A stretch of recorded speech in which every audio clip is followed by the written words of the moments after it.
is Ellen Kamai, the natural nurse. And as always, we love bringing you great information about health and wellness. And today we are very happy to have on board as our guest, Dr. Gary Gruber. Dr. Gruber is formerly professor of environmental medicine at the University of Bridgeport College of Naturopathic Medicine.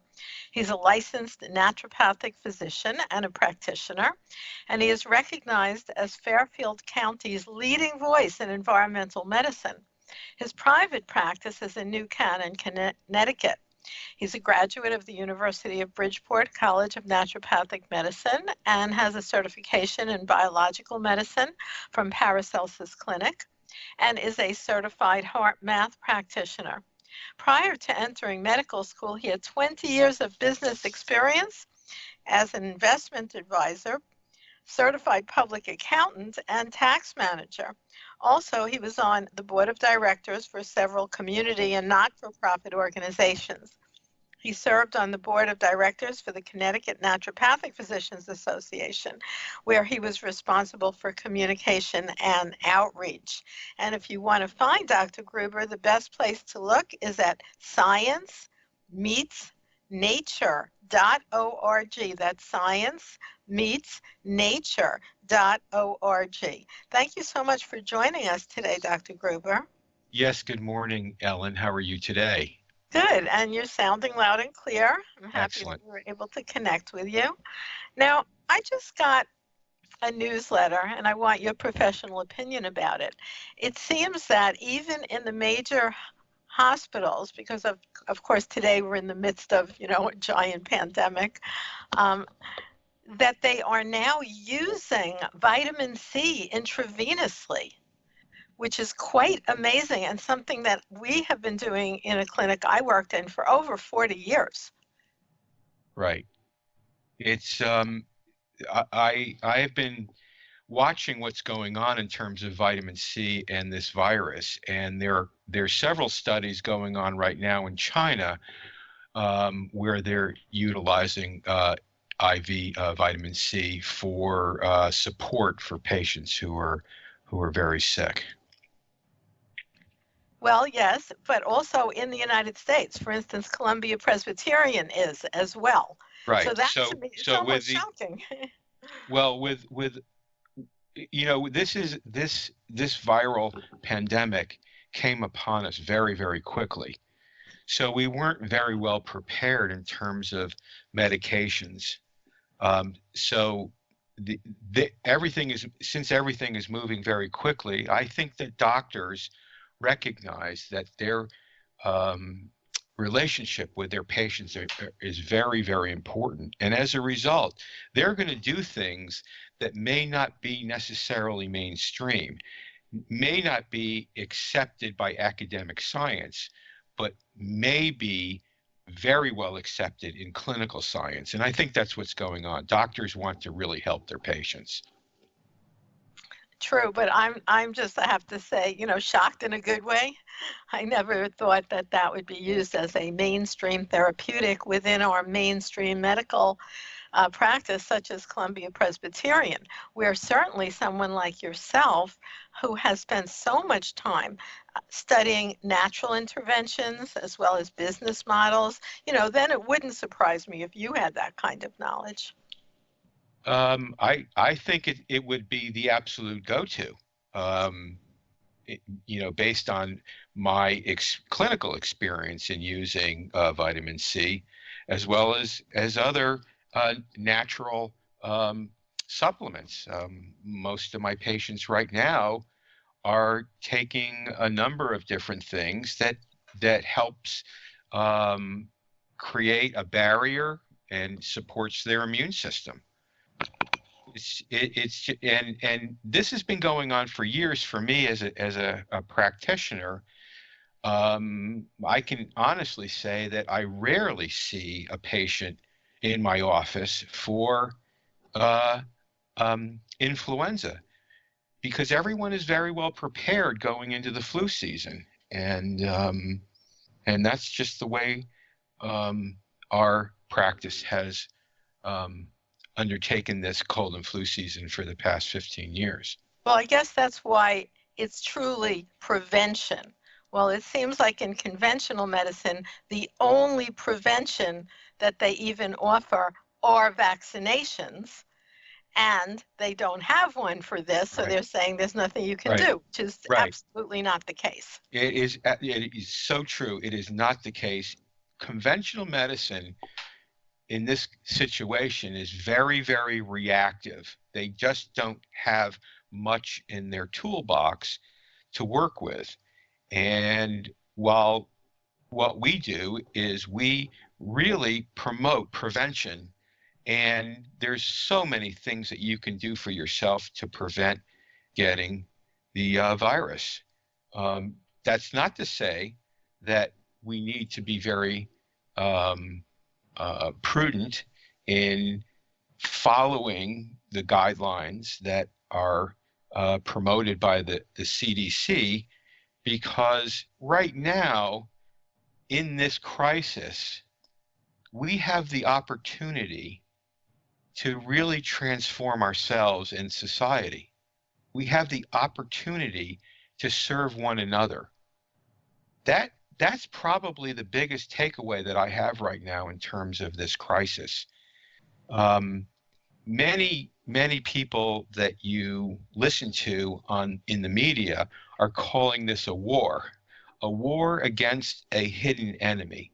Now, that's a very odd way of describing it, because when I think of war, I think of military operations, I think of guns and planes and ships, and actually people being killed so that one group can take over or to resolve a conflict that can't be resolved in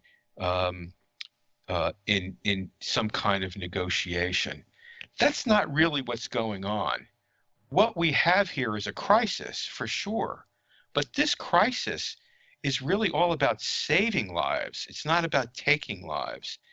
And I think we have the opportunity to really learn to serve one another and make this a really, really good experience. Well, I love that, because everything that you talk about on your website that people can visit, just going there is kind of healing. ScienceMeetsNature.org. How did you come up with that name, Science Meets Nature? Early on, when I was still in medical school, I was having a conversation with a cousin, and I was telling her about how naturopathic medicine is really based in certain principles, but we're always trying to find the underlying scientific reason for these natural principles that we talk about in our model of naturopathic medicine. So she said to me, well, it's kind of like science and nature together. And I said, yeah, that's exactly what it is. And so that idea kind of stuck. And that's how we came to Science Meets Nature. It's really, naturopathic medicine really is a interweaving of science and the properties of nature, harmony, and just living within a system that can always come back to balance even though there's chaos. That's true. And certainly all the things that, in modern life seem to actually filter towards more chaos instead of more, let's say, relaxation and wholeness. It can be that way, of course, if you choose to experience it that way. I mean, right now, it seems that we're going through a very chaotic experience. It seems that way if you allow that to be the way you view the world. But you have the opportunity at any time to recontextualize the meaning of what's going on, to see it a different way. And I choose to see it in a different way. There will always be moments that are absolutely out of our control. Mm. And we call that crisis. Now, it can be personal crisis as well as what we're going through right now, a global crisis. Um, but how you contextualize it is how you ultimately experience it, what meaning you give it. And that meaning comes from a personal level of consciousness.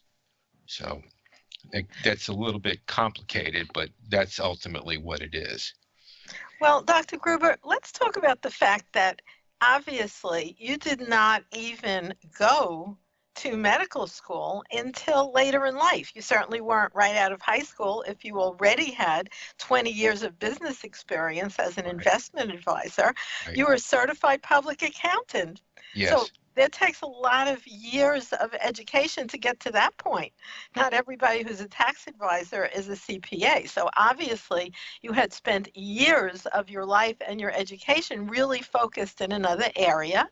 What made you then decide to go back and go in a completely other path in natural medicine? Wow. I always get this question. It's always very interesting to answer it. Um, I had an experience. It was what I would consider like a transformational experience. I was on a retreat with a group of people from my church, and there was a lot of stuff going on in my life, and through a process of surrender, I had this transformational experience. Now, it's hard to describe that transformational experience, but I think one of the best resources for people who are interested in transformational experiences is a book that was written a number of years ago by Marilyn Ferguson called The Aquarian Conspiracy. And in that book, she studied hundreds of people who had these type of experiences, both where they were before and where they went after. So suffice it to say, I had a transformational experience. And when I went back to work after that retreat, it was just not the same.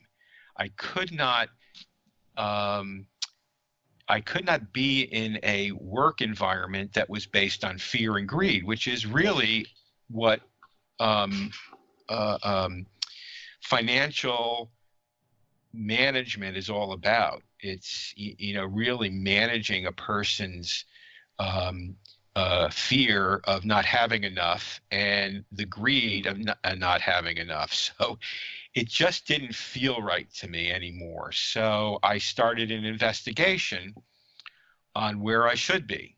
And that's just a matter of doors opening. So I put together a list of things that I thought might fit my um, mindset at that time.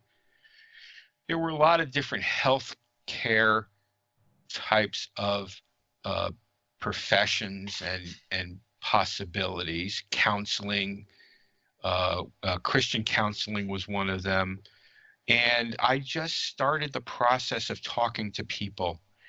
And as doors opened, I followed those open doors. And as doors closed, I just went to the next door that was open. I think the final door that opened for me was a meeting that I had with my personal physician at that time. You might know Peter D'Adamo.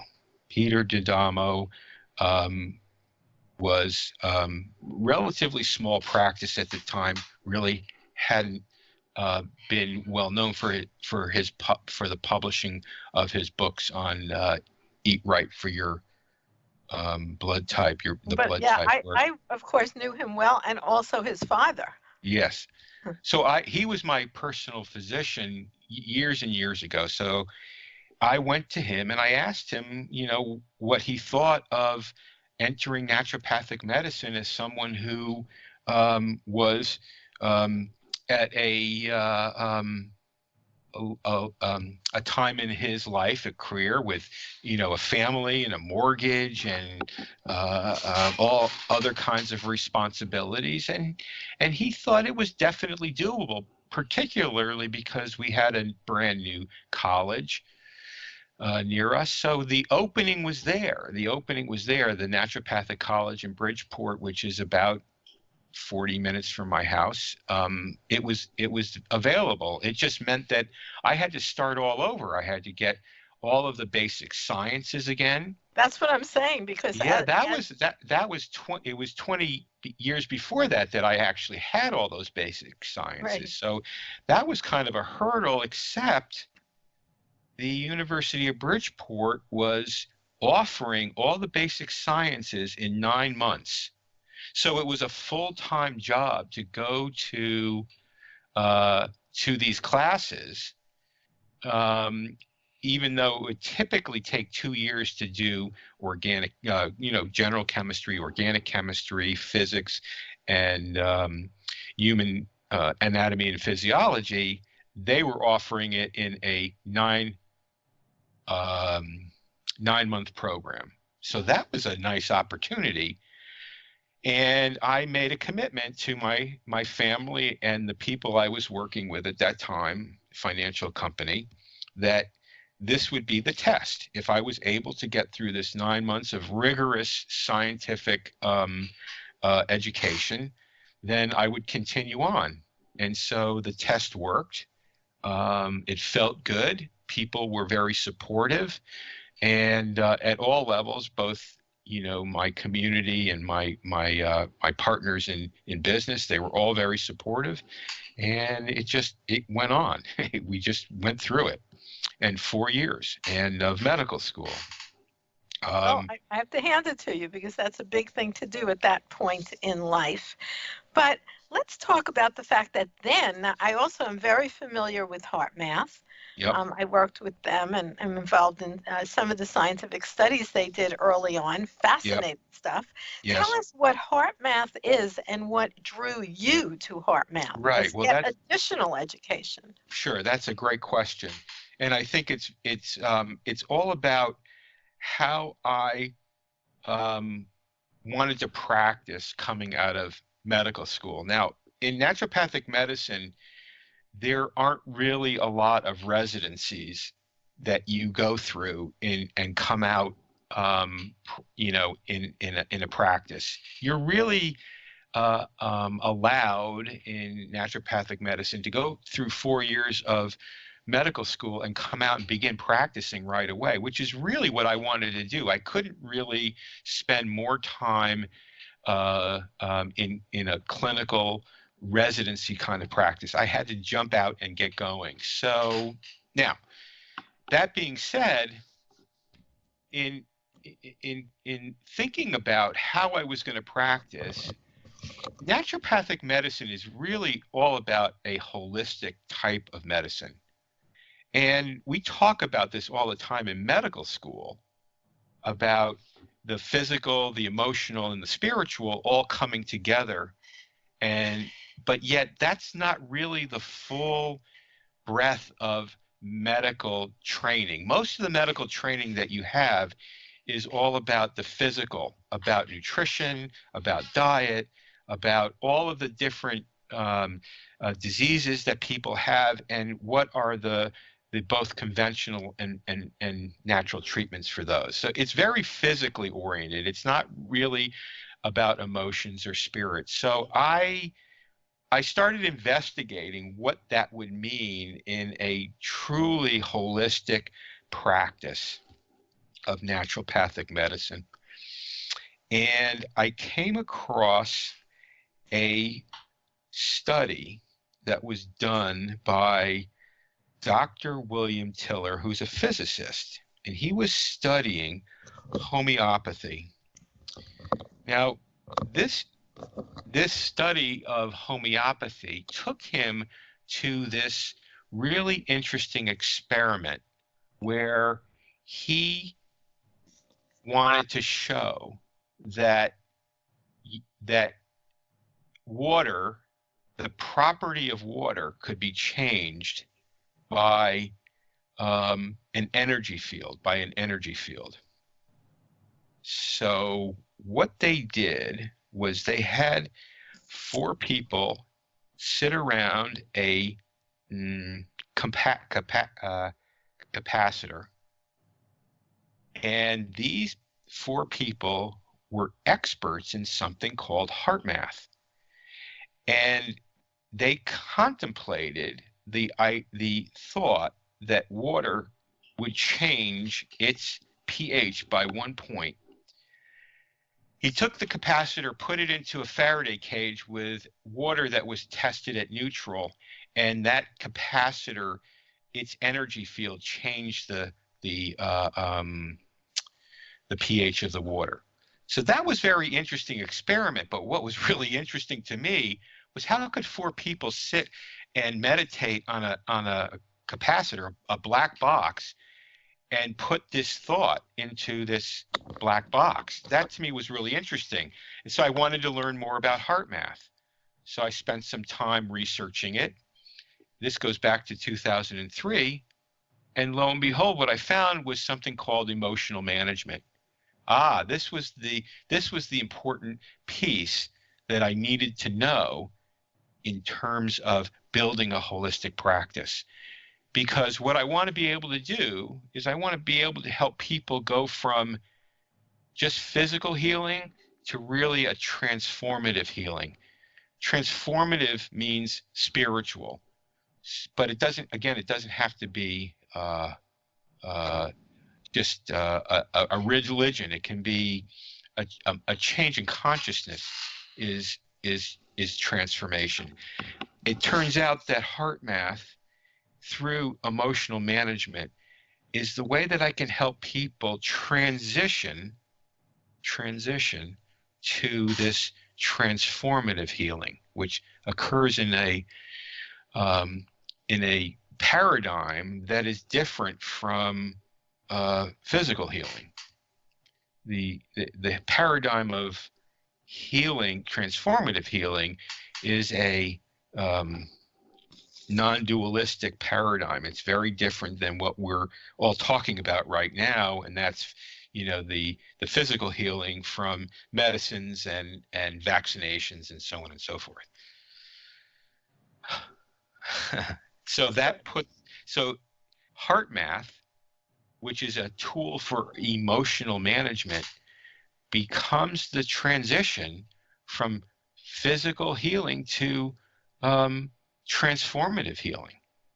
And that puts together the whole process of holistic medicine. Well, I was always very fascinated with HeartMath as well. I'm familiar with that study you discuss. And also because they actually do many experiments showing how consciousness is measurable in terms of its interaction on physical systems. Yes. And that's really a very big focus of your mind-body practice. You know what? Let's take a break here, Dr. Gruber. Allow our station identification here. We're listening to The Natural Nurse and Dr. Z on Progressive Radio Network, right here on PRN.FM. And we're talking to Dr. Gary Gruber, who is a naturopathic physician and also a professor. And his website is sciencemeetsnature.org, and we'll be talking about lots of other interesting topics when we come back, and we'll be right back with more here on The Natural Nurse and Dr. Z. The Progressive Radio Network, PRN.FM. On this edition of the Natural Medicine Chest, we'll discuss the folklore, history, chemistry, and medicinal applications of the common kitchen herb, thyme. The common culinary spice known botanically as Thymus vulgaris is only one member of a large genera which includes over 400 species and even more varieties. The Thymus genera is originally native to the Mediterranean region and is a perennial plant which grows wild in usually dry, sandy soil, green heaths, and grasslands. Thyme is a prolific, fragrant, creeping ground cover and often displays an attractive spray of flowering branchlets spanning the spectrum from white to violet. There is considerable debate amongst historians as to the origin of the name thyme. Some believe it to be from the Greek thymen, meaning to fumigate or to burn a sacrifice, because it was used as a sweet-smelling incense and also to keep pests and venomous creatures away from the Greek home. Others believe it came from the Greek thumus, meaning courage or energy, perhaps because it has a reputation of being used by Greek warriors for courage and was bathed in and used as a beverage for invigoration. The Egyptians used an herb called tham, which we believe is Thymus vulgaris, to mummify their dead. The principal chemical constituents of thyme are the volatile oils consisting of phenol, thymol, and carvacrol. A 1977 article in the scientific journal Chemical Abstracts revealed that thymol's antimicrobial activity is 18 times more powerful than phenol. Phenol is a major antiseptic used in commercial germicidal cleaners like Lysol. Thymol is one of the most potent antimicrobial substances known and far surpasses even the strongest antibiotics. It has been illustrated in the Journal of Chemistry and in the Merck Index of Drugs and Chemicals to destroy parasites, worms, fungi, bacteria, mosquito larvae, and many viruses. The pharmaceutical and cosmetic industry is privy to the important medicinal effects of oil of Thymus vulgaris. It is ubiquitously found in gargles, cough drops, vapor rubs, and many mouthwashes. Oil of thyme is to be used, albeit very sparingly because of its potency, as a gargle or mouthwash for sore throats and inflamed gums. Because the volatile oil is expelled via the lungs and kidneys, naturopathic physicians use it for upper respiratory infections and urinary tract infections. If you're in the midst of a cold and are lying in bed with too much thyme on your hands, try making a thyme tea made with just a few teaspoons of thyme to a cup of boiling water. It's an excellent diaphoretic because it causes the body to perspire profusely. Thyme also possesses an excellent carminative and antispasmodic effect, helping in poor digestion, flatulence, and intestinal gripe. So, listeners, if you're feeling ill, thyme heals all wounds. Remember to reach for that thyme in a bottle the next time you open up the Natural Medicine Chest.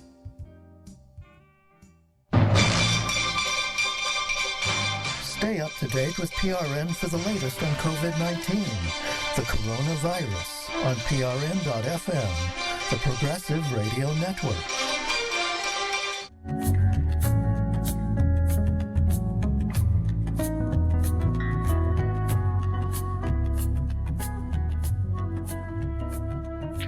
And welcome back once again right here on The Natural Nurse and Dr. Z. I'm your host, Ellen Kamai, the Natural Nurse, and we love to hear from you.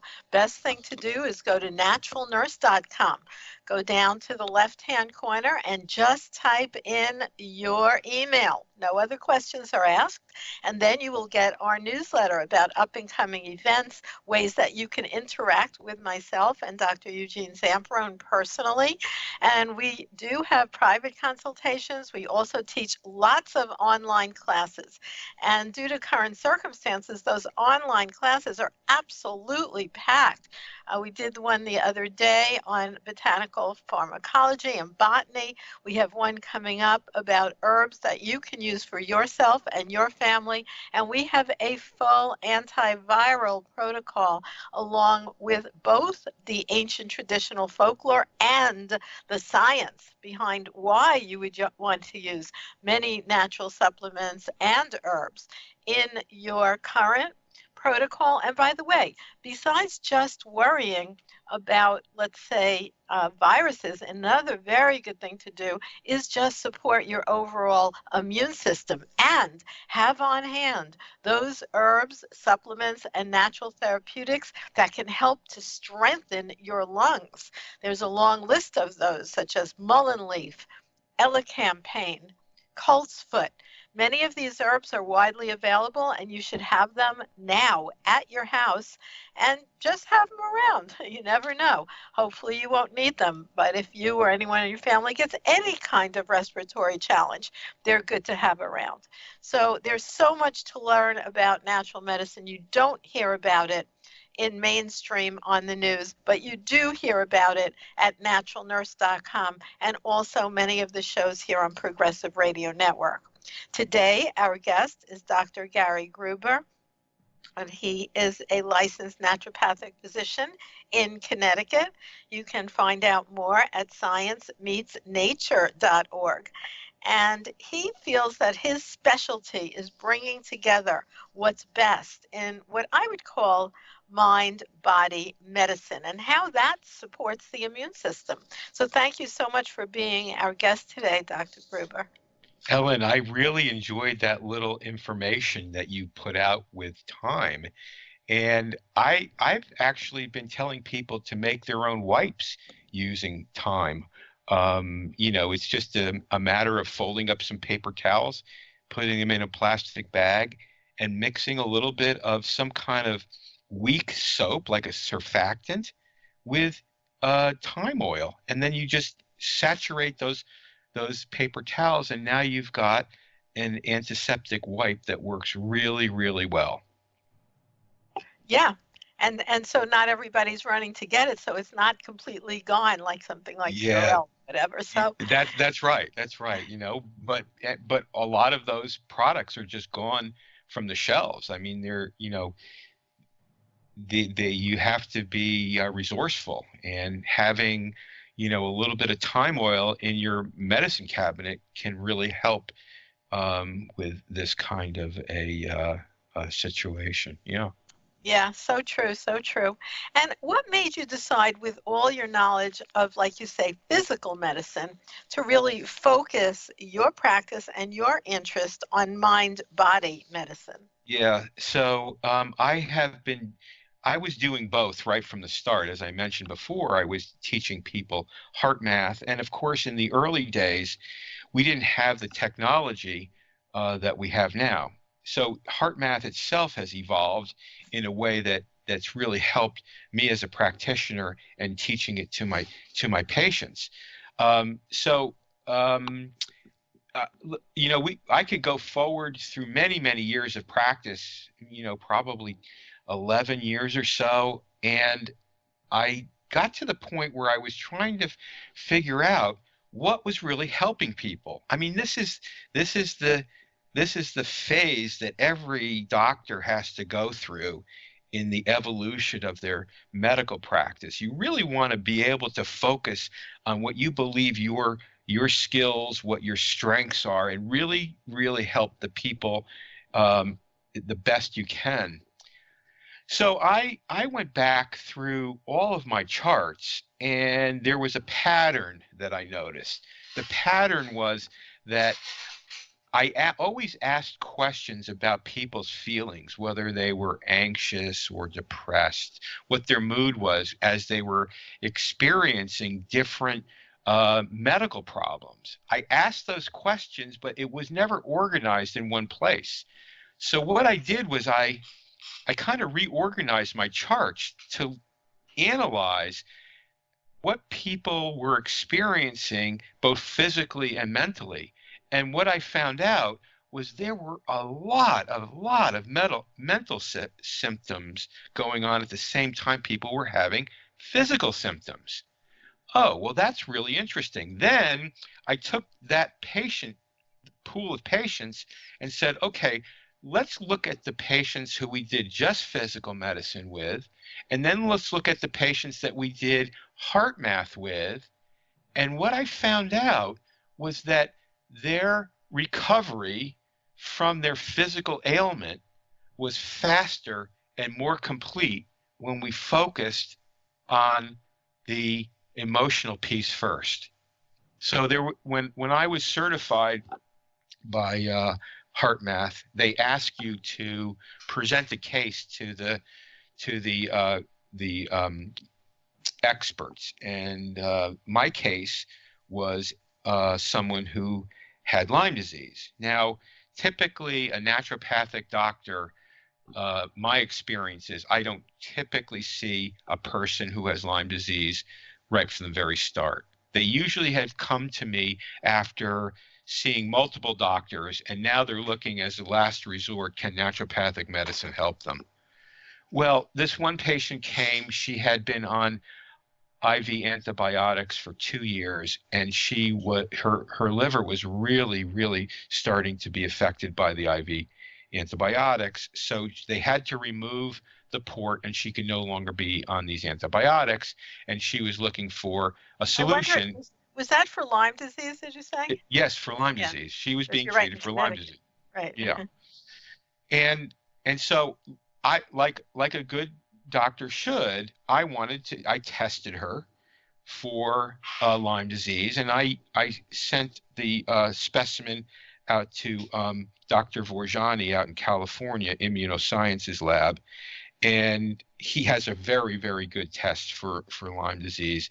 And he got back to me right away because he said there is no doubt that this person, even after 2 years of different therapies, mostly IV antibiotics, she still had Lyme disease. And so before doing anything, knowing the results of this test, I sat with my patient and I just connected her to the pulsometer, which feeds the information of the heart rate into the computer. And so I'm just looking at her heart rate variability scan. This is typically what I would do with all patients. And after about 5 minutes or so, just talking and watching her scan and understanding what her complexity of her problem was, I asked her to stop and hold in mind something that was really bothering her, something that she could hold in mind that really upset her. And what I noticed in her heart rate variability is it became very chaotic. In heart math terms, we call it incoherent. It means that your heart and your brain are no longer neurologically in sync. And so after a minute of scanning, I asked her to stop, take some deep breaths. I mentioned to her that what the results of her scan was, and I asked her what was she holding in mind that made it so erratic. She said that she was just holding in mind her condition, the fact that she couldn't do her job very well, and she had a very complex job. She was she did conference management, and she was concerned that her relationship with her husband was not going well. She was concerned that she couldn't take care of her parents. She had a lot of issues and fears and worries about how this disease was affecting her life. And I said to her, well, based on what you're telling me, I don't want you to take any remedies. I don't want you to make any changes. I just want to teach you heart math and these tools. And I want you to practice them this way. And that was the only thing that she did, and it cured her Lyme disease. It was a remarkable story. That's for sure. Yeah. And so that taught me that indeed what we are holding in mind has a major impact on our physical body. Now, the reason that's true is, and I write about this quite a bit on my website, is that when you have fear, and you have worries, and you have anger, and this is chronic for people. When it's chronic, it's as though a bear is chasing you through the woods, and you're in chronic fight or flight. And this chronic fight or flight is really not good for your immune system. And quite frankly, the only thing that really heals Lyme disease and other viruses is your immune system. And if that's not at its peak performance, then you have potential to be very sick. And that's how I view chronic illness, is that we have to uncover what's being held in mind and clear those negative emotions and sync the heart and the brain again. That's the emotional management piece. So what about something that you actually developed called heart strength therapy? Right. So for years, we were just teaching people the tools for heart math. And people had the choice to either use them or not use them. But there was really no standard that I had in my practice on how to teach people. I would just give them all of this information and they would go away. And we had no real way of monitoring them unless they came back to the office and we put them on the heart rate monitor again.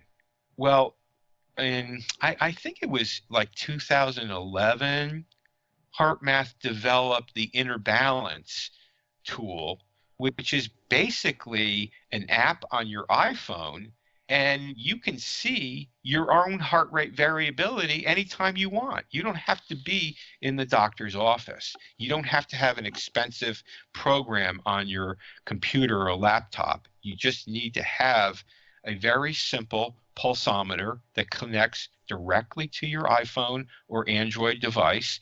Download the app, and now you can monitor your own heart rate variability. That was a very big game changer for my practice, because now I could teach people how to use this tool. They could go away and they could really practice and see what was going on in terms of their practice. So that was a big game changer in terms of the HeartMath tools. But there was still a big problem in the HeartMath tools. There are three tools that basic tools that we teach people. One is called the neutral tool, one is called the quick coherence tool, and one is called the heart lock-in tool. Now, all of these are available on my website, so you can read about them.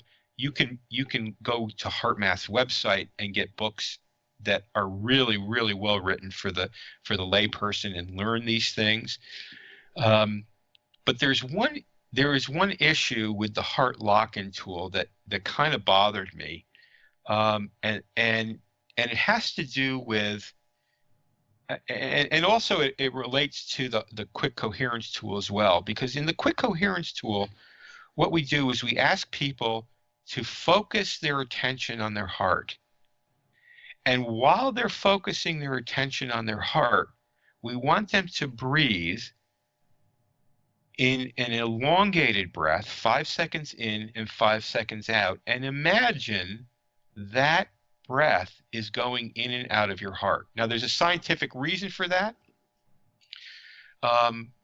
That attention on your heart slows your heart rate down ever so slightly, and it begins to develop this synchronized sine wave. But the next step in the quick coherence tool is to hold in mind a feeling of appreciation or gratitude. Now, that is a really interesting piece of the tool, because what I found out by working with patients over the years is not everyone is capable of finding that feeling. But there are other positive emotions that we have as human beings. And those positive emotions come through a system called positive character strengths. Positive character strengths. So there's an organization called VIA, V-I-A, character.org, and they developed this really well-researched survey that helps each person understand their own character strengths. What are their core character strengths? And so what I found is maybe a person is not good at finding a feeling of appreciation or gratitude, but they can find a feeling of being in nature, or they can find a feeling of being kind to another person. So I use these character strengths as a way to utilize a positive emotion along with heart focus and heart breathing. So it's heart focus, heart breathing, heart feeling, and that feeling does not have to be a feeling of appreciation or gratitude. It can be, but it can work for any positive feeling that a person can hold in mind. And so now I've integrated character strengths with the HeartMath tools, and I call that heart strengths therapy. Well, that is a great explanation of some tools, and we're going to take a little break right here, Dr. Gruber, and when we come back, perhaps you can share with the audience some tools everyone can use today, with the crisis that's going on right now. Absolutely. And then, of course, they can always visit you for more information at your website, sciencemeetsnature.org. Yes. We will be right back with more right here on The Natural Nurse and Dr. Z. You're listening to Progressive Radio Network.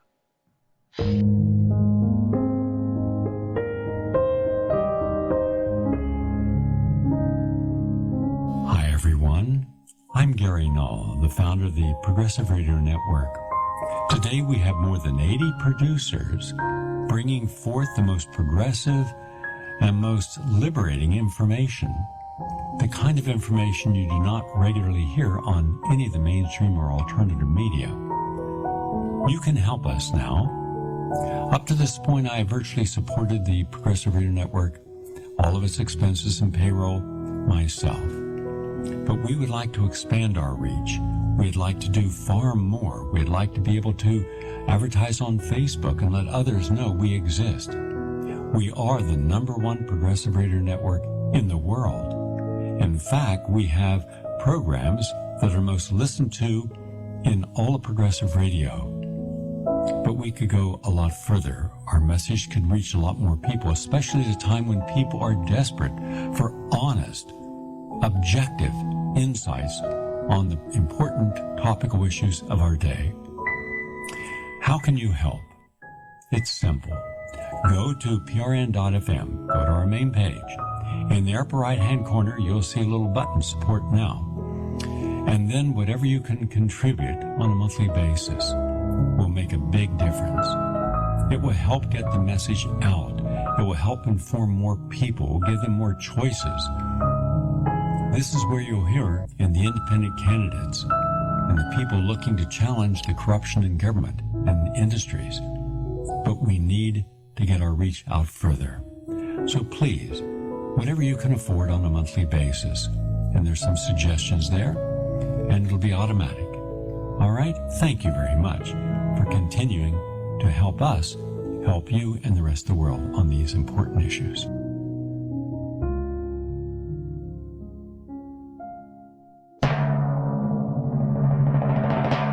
It's the Ralph Nader Radio Hour. Stand up, you've been sitting way too long. Every Thursday at 2 p.m. on the Progressive Radio Network.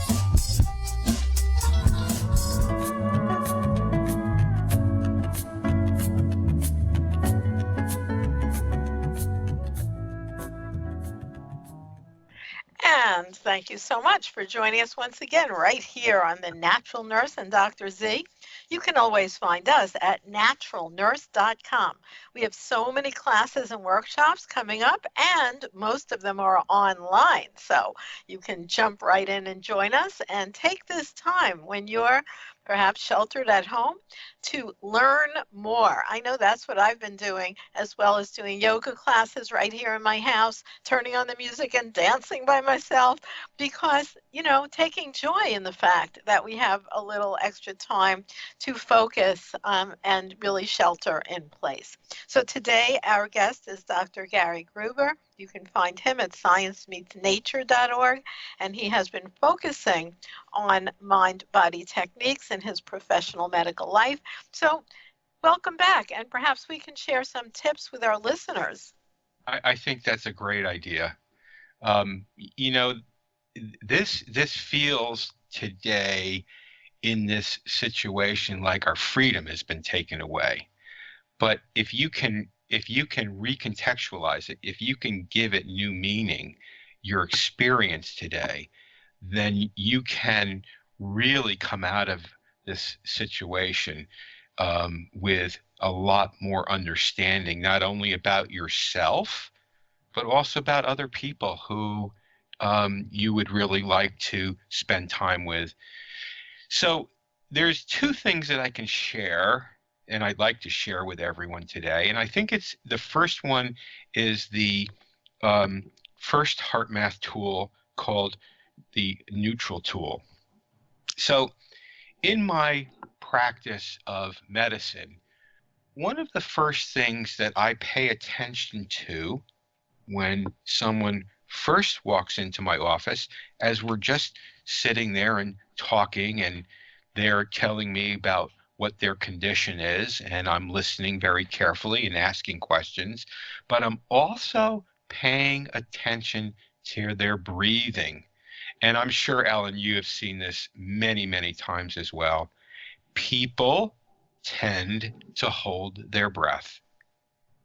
Now, this is what I teach people the first time in their first session for heart strength therapy, is what you need to do during the day is pay attention to your breathing. If you are holding your breath or you're breathing very, very shallow, then you need to stop whatever you're doing and for 1 minute do the Neutral Tool. The Neutral Tool is very simple. You focus your attention on your heart, and some people even initially when they're doing this, they put their hand over their right on their chest to bring their attention to that area of their chest, right to their heart.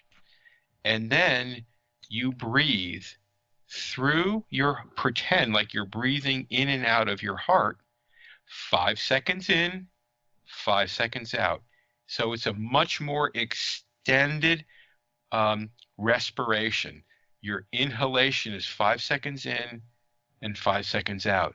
So that's 10 seconds. You do that 6 times, you stop, and you continue with whatever activity you were doing before.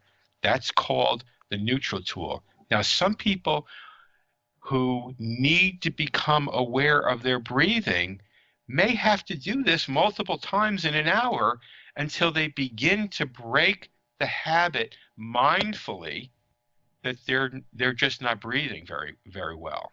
And the breathing is so important, because if you hold your breath, you are naturally going to create anxiety in a neurological condition called anxiety.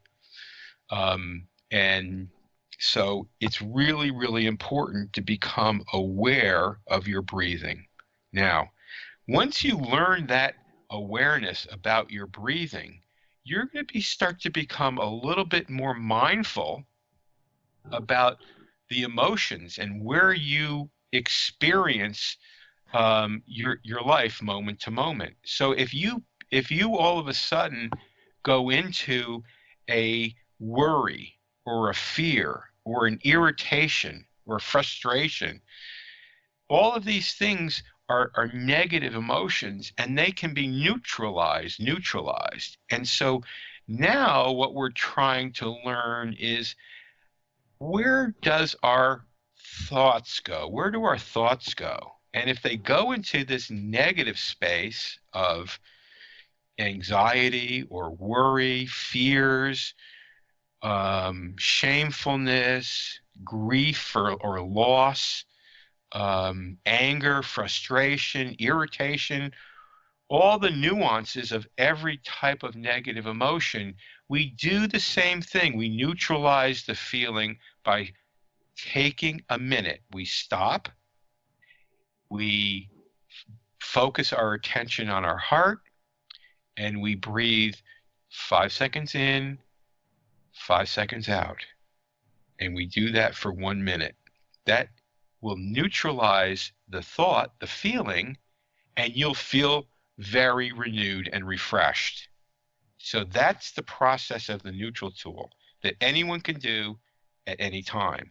And the more you practice it, the easier it is to do at times when you can't take the moment to sit down and do it. But you can do it on, what I say, on the fly.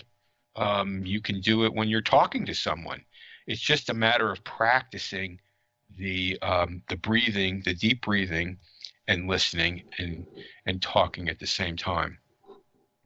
So that's the HeartMath piece that I would like to share with everyone. Now, the character strengths, it is a rich, rich area of psychology, of positive psychology.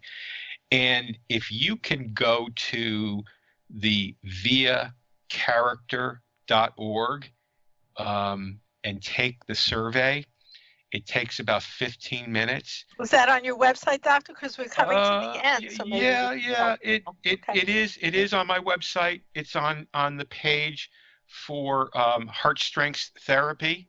Okay. It's down towards the bottom it's either on that page or there's a page about worry, fear, anger. There's another place you can find it. Okay. It's definitely on the website. We have to sign off. So let's just tell people they can fish around because there's all kinds of great information there at sciencemeetsnature.org.